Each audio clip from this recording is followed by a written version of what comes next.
ಇಂಗ್ಲೀಷ್ನಲ್ಲಿ ಏಕವಚನ ಮತ್ತು ಬಹುವಚನ ಪದಗಳ ನಿಯಮಗಳು. ಇದು ಬಹಳ ಇಂಪಾರ್ಟೆಂಟ್. ಇವತ್ತು ಏನು ನಾನು ನಿಮಗೆ ಹೇಳಿಕೊಡ್ತಾ ಇದ್ದೇನೋ, ಏಕವಚನ ಮತ್ತು ಬಹುವಚನ ಹೇಗೆ ಮಾಡೋದು, ಅದು ಒಟ್ರಾಸಿ ಎಸ್ ಸೇರಿಸಿ ಮಾಡಲಿಕ್ಕೆ ಬರೋದಿಲ್ಲ. ಅದಕ್ಕೊಂದು ರೂಲ್ ಉಂಟು, ಒಂದಲ್ಲ ಸಾಧಾರಣ 8 ರೂಲ್ ಉಂಟು. ಆ 8 ರೂಲ್ಗಳನ್ನು ಇವತ್ತು ಕಲಿಸ್ತೇನೆ. ಚೆನ್ನಾಗಿ ಕೇಳಿ. ಒಂದು ಸಲ ನಿಮಗೆ ಇದು ಗೊತ್ತಾದರೆ ಇನ್ನು ಮುಂದೆ ನೀವು ಏಕವಚನ ಬಹುವಚನ ಮಾಡುವಾಗ ಯಾವುದೇ ಮಿಸ್ಟೇಕ್ಸ್ ಮಾಡುವುದಿಲ್ಲ.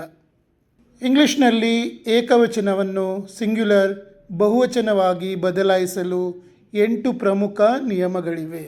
ಮೊದಲನೇದು ಸಾಮಾನ್ಯ ನಿಯಮ, ಎಸ್ ಸೇರಿಸುವುದು. ರೆಗ್ಯುಲರ್ ಪ್ಲೂರಲ್ಸ್, ಹೆಚ್ಚಿನ ಸಾಮಾನ್ಯ ಪದಗಳ ಕೊನೆಯಲ್ಲಿ ಕೇವಲ ಎಸ್ ಸೇರಿಸಿದರೆ ಬಹುವಚನವಾಗುತ್ತದೆ. ಉದಾಹರಣೆಗೆ ಬುಕ್ ಬುಕ್ಸ್, ಪುಸ್ತಕ ಪುಸ್ತಕಗಳು. ಪೆನ್ ಪೆನ್ಸ್, ಪೆನ್ನುಗಳು. ಕ್ಯಾಟ್ ಕ್ಯಾಟ್ಸ್, ಬೆಕ್ಕು ಬೆಕ್ಕುಗಳು. ಆದರೆ ನಿಯಮ 2 ನೋಡಿ. ಪದಗಳು CH, SH, S, SS, X ಮತ್ತು ಝಡ್ನಿಂದ ಕೊನೆಗೊಂಡರೆ ಕೊನೆಯಲ್ಲಿ ES ಸೇರಿಸಬೇಕು. ಎಸ್ ಸೇರಿಸೋದಿಲ್ಲ ಅಂತ ಗೊತ್ತಾಯ್ತು ನಿಮಗೆ. ಈಗ ES ಎಲ್ಲಿ ಸೇರಿಸೋದು ಅಂತ ನೋಡಿ. ಈ ಪದಗಳ ಕೊನೆಗೆ ಈ ಅಕ್ಷರಗಳು ಅಂದರೆ CH, SH, S, SS, X, ಝಡ್ನಿಂದ ಕೊನೆಗೊಂಡರೆ ಇದಕ್ಕೆ ES ಸೇರಿಸಬೇಕು. ಉದಾಹರಣೆಗೆ ಬಸ್ ಬಸ್ಸಸ್, ಬಸ್ ಬಸ್ಸುಗಳು. ಬಾಕ್ಸ್ ಬಾಕ್ಸಸ್, ಪೆಟ್ಟಿಗೆ ಪೆಟ್ಟಿಗೆಗಳು.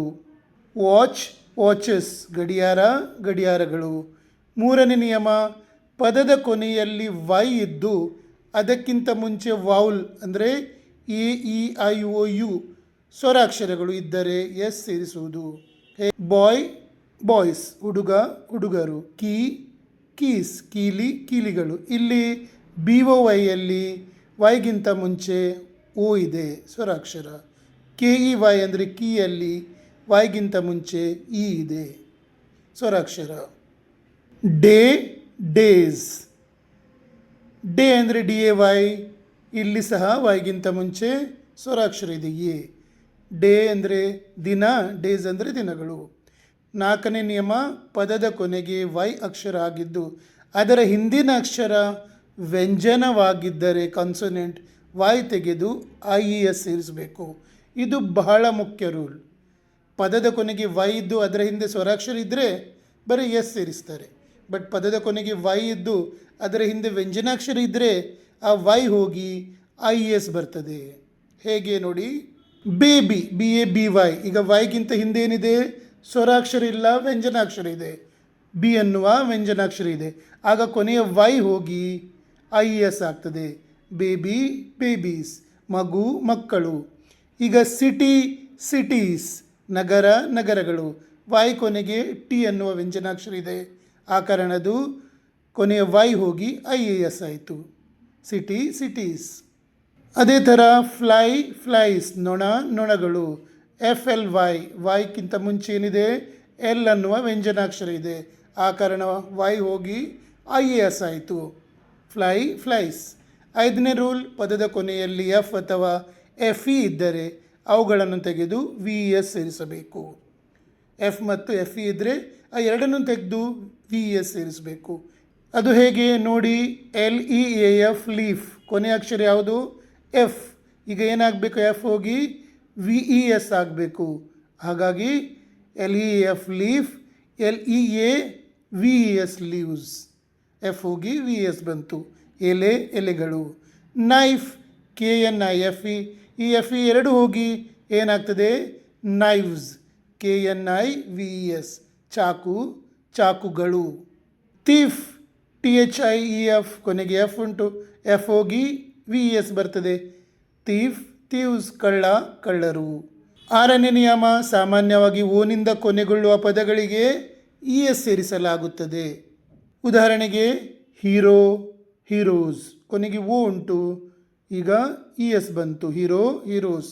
ನಾಯಕ ನಾಯಕರು. ಮ್ಯಾಂಗೋ, ಕೊನೆಗೆ ಓ ಉಂಟು, ಮ್ಯಾಂಗೋಸ್ ES. ಮಾವಿನ ಹಣ್ಣು ಮಾವಿನ ಹಣ್ಣುಗಳು. ಪೊಟೆಟೊ, ಕೊನೆಗೆ ಓ ಉಂಟು, ಪೊಟೆಟೋಸ್. ಆಲೂಗಡ್ಡೆ ಆಲೂಗಡ್ಡೆಗಳು. 7ನೇ ನಿಯಮ, ಅನಿಯಮಿತ ಪದಗಳು.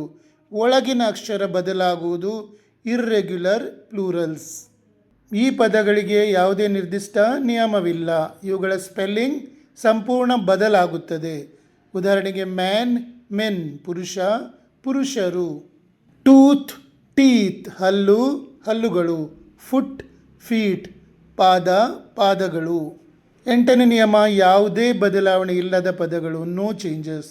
ಕೆಲವು ಪದಗಳು ಏಕವಚನ ಮತ್ತು ಬಹುವಚನ ಎರಡರಲ್ಲೂ ಒಂದೇ ರೀತಿ ಇರುತ್ತವೆ.